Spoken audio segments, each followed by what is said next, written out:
Mula sa pamahalaang panlalawigan ng Oriental Mindoro, ako si Beverly Nortea Aguila at ito ang Balitang Kapitolyo. Sa ulo ng mga balita sa linggong ito, Gobernador Arnan puspusang itinataguyod ang agrikultura ng Oriental Mindoro. 76 million peso Baco-Bukayaw River Irrigation System na ipatapos na. 0.2 million pesos ipinagkaloob ng pamahalaang panlalawigan para sa irigasyon sa Baco.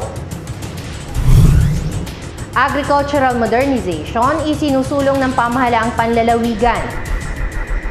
Sa detalye po ng ating mga balita, agrikultura ang pangunahin sa 8-point development program ni Gobernador Arnan C. Panaligan, kung kaya't pinagsusumikapan ng kanyang pamunuan na maipagkaloob ang mga serbisyo at maisaayos ang mga proyektong pang-infrastrukturang higit na magtataguyod dito. Napakahalaga ng sektor ng agrikultura sapagkat ito ang pinakamalaking industriyang bumubuhay sa ekonomiya ng lalawigan. Ang Oriental Mindoro ang kinikilalang rice granary ng Southern Tagalog Region at upang higit pang mapatibay ang posisyong ito ay pinahigting ng pamahalang panlalawigan ng mga programang pansakahan sa hangaring pataasin pa ang masaganang produksyon ng palay sa lalawigan. Noong ika-17 ng Setyembre, pinangunahan ni Gobernador Arnan ang pagpapasinaya sa naipatapos ng rehabilitasyon ng Baco-Bukayaw River Irrigation System ng National Irrigation Administration sa Barangay Mulawin sa bayan ng Nauhan. Misang pasasalamat na pinangasiwaan ni Reverend Father Alan Chan SBD ang paunang gawain sa mahalagang okasyon na ito. Magkakatuwang sina Gobernador Arnan, NIA Acting Deputy Administrator Engineer Alexander Reyuyan at Nauhan Mayor Romar Marcos sa ribbon cutting ceremony at sa seremonyal na pagbubukas ng gate valve. Sumaksi sa gawain sina Ginoong Virgil Cantos na kumatawan kay Calapan City Mayor Salvador Leachon at NIA Acting Regional Irrigation Manager Engineer Efren Roqueza.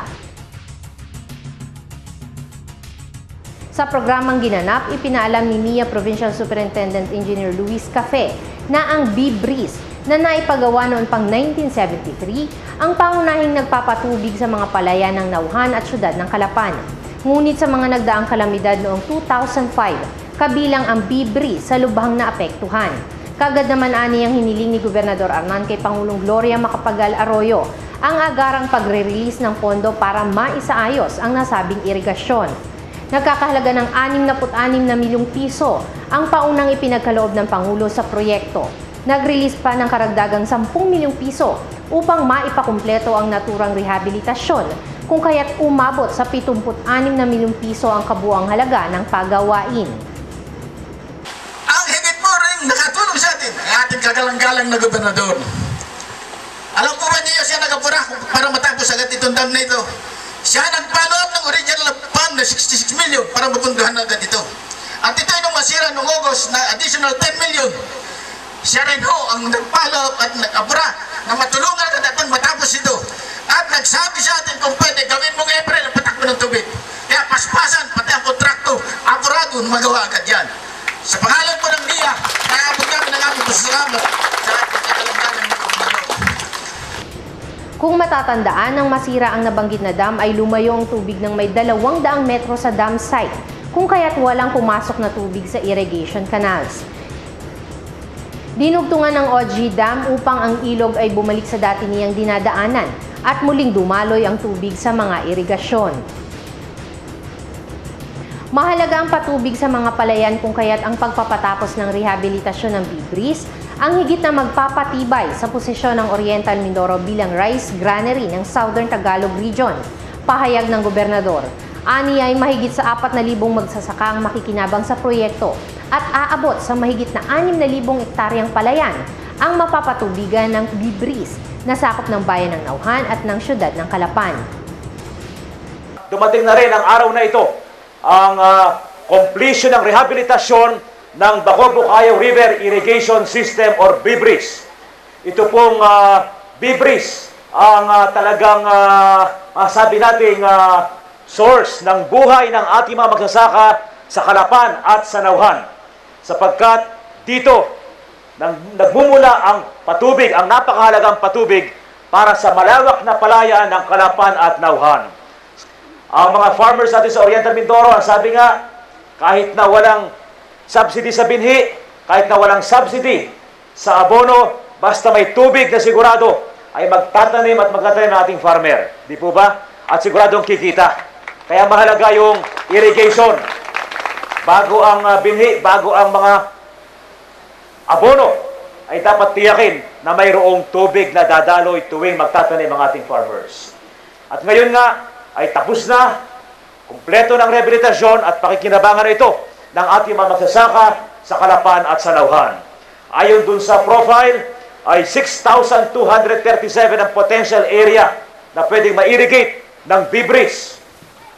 5,288 hectares sa Calapan at 1,009 hectares sa bayan ng Nauhan.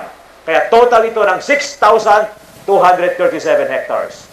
At kung itong 6,237 hectares sa Calapan at Nauhan ay merong patubig dahil sa rehabilitation ng BIBRIS, ay ating isipin kung ilang increase o dagdag sa produksyon ng palay ang mangyayari.